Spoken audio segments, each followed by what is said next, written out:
मुझे ये बताइए कि कल जैसे फवाद चौधरी साहब ने ट्वीट किया और उन्होंने कहा कि बशीर मेमन साहब जो है वो झूठ बोल रहे थे और टीवी चैनल्स ने भी मामले को नहीं समझा और उन्होंने एक शोर मचा दिया। तो मैं ये जानना चाहता हूँ कि झूठ कहाँ है जो ये अपने इंटरव्यू में खास तौर पे मोहम्मद मालिक के साथ इंटरव्यू में बशीर मेमन ने कहा कि वजीर आजम ने बराह रास्त मुझे नहीं कहा कि आप फायज ईसा के खिलाफ केस बनाएं।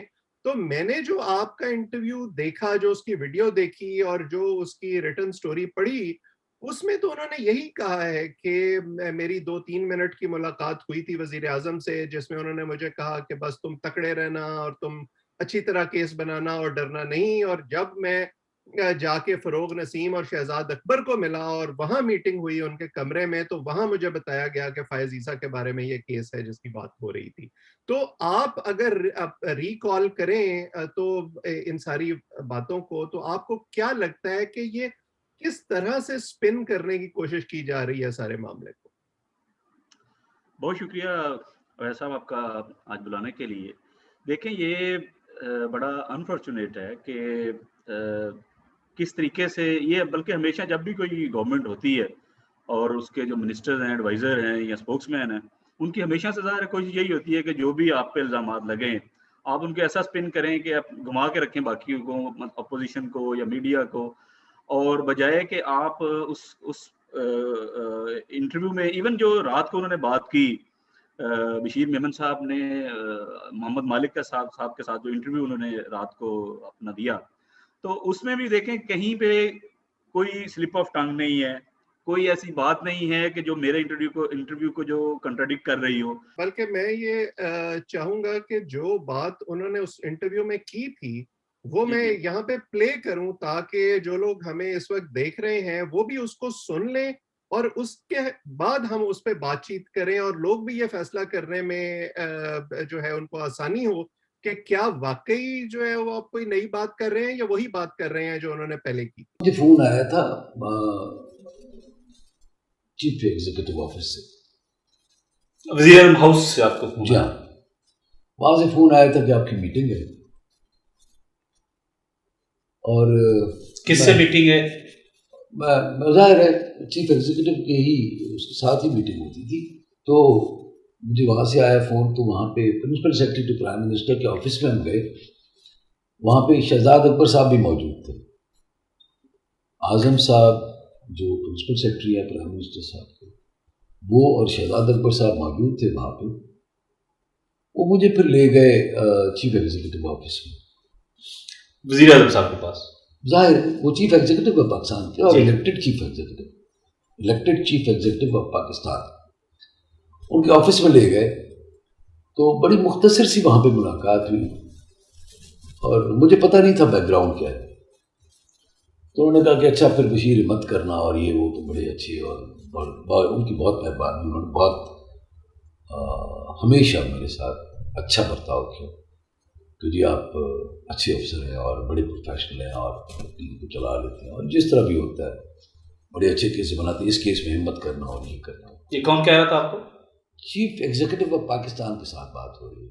प्राइम मिनिस्टर आपको कह रहे हैं, इमरान खान साहब? जाहिर है उन्हीं का ऑफिस था, वही बात करते थे। उधर मीटिंग कोई मेरे ख्याल में 2 मिनट से ज़्यादा नहीं चली होगी, 2 या 3 मिनट लगे होंगे। वहाँ से हम निकले, फिर बजाय prime minister principal secretary to prime minister के ऑफिस के बजाय हम चले गए शहजाद अकबर साहब के ऑफिस में, जो उसी फ्लोर पे कोने पे होता था। हम उसी फ्लोर पे चले गए, उसी के ऑफिस में जाके बैठ गए। फिर वहाँ पर जाकर के रिवील हुआ ये किस केस की बात हो रही है। ये रिवील हुआ कि ये है, हमारा रिकॉर्ड मौजूद है, जस्टिस काजी फायज ईसा साहब के मुतालिक कोई रिकॉर्ड मौजूद है और उनके मुतालिक कोई इंक्वायरी करनी है। मतलब वहाँ पर यही बात हुई कि जी केस बनाना है तो डॉक्यूमेंटेशन अवेलेबल है, तो ये है तो वो है, फलाना है।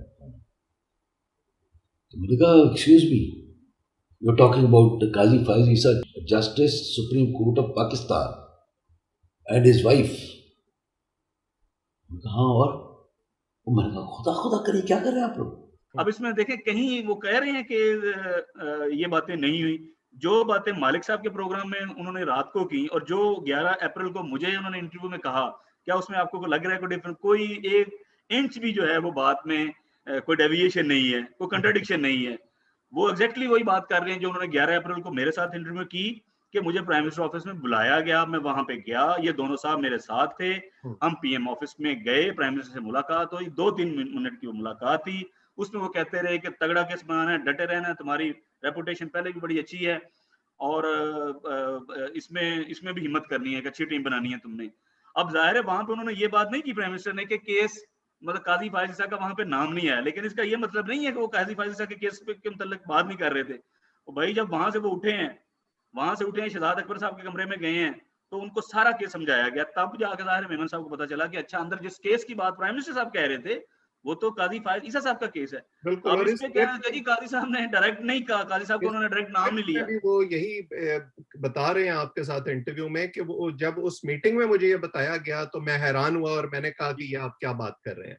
बिल्कुल एग्जैक्टली, अंदर बिल्कुल ये बात आपकी ठीक है कि काजी साहब का नाम नहीं आया, लेकिन इसका मतलब सारी बातों से साफ जाहिर है कि प्राइम मिनिस्टर जिस केस की बात कर रहे थे, जिस शख्स के खिलाफ एफआईए को इन्वेस्टिगेट करवाने की बात कर रहे थे, वो कोई और नहीं काजी फायज ईसा साहब थे। क्योंकि इन दोनों के प्राइम मिनिस्टर के ये दोनों जो क्लोज अपना उनके करीबी लोग हैं, मतलब उनके प्रिंसिपल सेक्रेटरी या शहजाद अकबर साहब, इन्होंने उस पूरे केस को वहां पे डिस्क्राइब किया, जिसपे वो बड़े हैरान भी हुए कि आप क्या बात कर रहे हैं, मतलब एक सिटिंग सुप्रीम कोर्ट के जज के हवाले से आप कह रहे हैं एफआईए इन्वेस्टिगेट करें, तारीख में ऐसा नहीं हुआ और कानून और आइन में कहीं ऐसी कोई गुंजाइश नहीं है।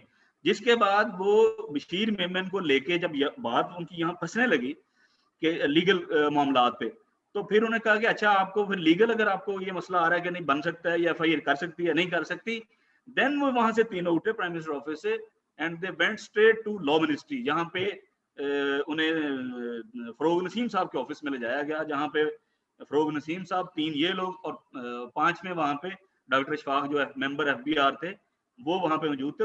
उसी दिन ये सारी फिर वहां पे बात हुई।